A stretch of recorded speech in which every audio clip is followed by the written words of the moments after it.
అండి. Good morning. Welcome to Sukki small world. ఏంటి ఈరోజు ప్యూరిట్లో వాటర్ పట్టడం చూపిస్తున్నాను అనుకుంటున్నారా? దీనికి ఒక మ్యాటర్ ఉందండి ఓయ్, అందుకే చూపిస్తున్నాను. చూసారా, మనం ఒక గ్లాసు వాటర్ పడుతుంటే ఇందులో ప్యూరిట్ అయ్యి వాటర్ 2 గ్లాసెస్ వస్తాయి. మీరు ఎప్పుడన్నా గమనించారా ఎన్ని వస్తాయో? మీ అందరి ఇంట్లో కూడా ప్యూరిట్ ఉందా? ఒకవేళ ఉంటే ఇట్లా వచ్చిన వాటర్ని మీరేం చేస్తున్నారు? ఇంతవరకు మీరేం చేశారో నాకు తెలీదు. ఇంక నుంచి ఈ వాటర్ని ఎలా యూస్ చేసుకోవాలో నేను చూపిస్తాను ఈ వీడియోలో. చిన్నప్పుడు అమ్మమ్మ కానీ నాయనమ్మ కానీ నీళ్ళు ఎక్కువ వాడేస్తుంటే, ఓయ్ ఏంటి ఇంత నీళ్ళు వాడేస్తున్నావు, నీకు పొదుపు లేదు, నీళ్ళు ఎక్కువ వాడితే డబ్బులు కూడా అలానే ఖర్చు పెడతారు, నీళ్ళు తక్కువ వాడితే డబ్బులు కూడా ఖర్చు తక్కువ పెడతారు, దీనికి దానికి సంబంధం ఉంటుంది అనేసి క్లాస్ పీకేవాళ్ళు. మీకు కూడా ఇలాంటి అమ్మమ్మలు నాయనమ్మలు ఉన్నారా?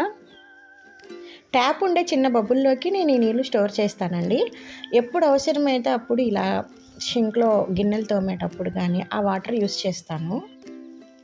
ప్యూరిట్లో నుంచి వచ్చే వేస్ట్ వాటర్ని బట్టలు వాష్ చేసుకోవడానికి, ఇట్లా గిన్నెలు తోముకోవడానికి, ఇంకా పొయ్యిగట్టు అలాగ తోముకోవడానికి ఇలా యూస్ చేసుకోవచ్చండి. నేను మాత్రం ప్రజెంట్ ఇలా గిన్నెలు పొయ్యిగట్టు తోమడానికి యూస్ చేస్తున్నాను.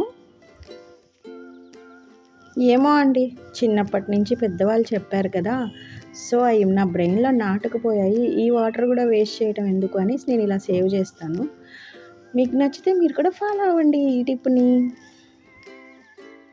ఇలా ప్యూరిట్లో వచ్చే వేస్ట్ వాటర్తో క్లీనింగ్ సెక్షన్కి మాత్రమే యూస్ చేస్తానండి. కూరగాయలని కడగటానికి కానీ, బియ్యం కడగటానికి కానీ, ఇలా ఫుడ్ ఐటమ్స్కి దేనికి ఇవి పనికిరావు. అలా అని అసలు ఇవి పనికిరావని కాదు, బాగానే ఉంటాయి. నాకైతే ఇలా రోజు అలవాటండి.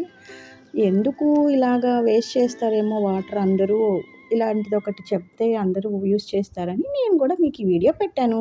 నచ్చితే మీరు కూడా ట్రై చేయండి. Thank you for watching. Please subscribe.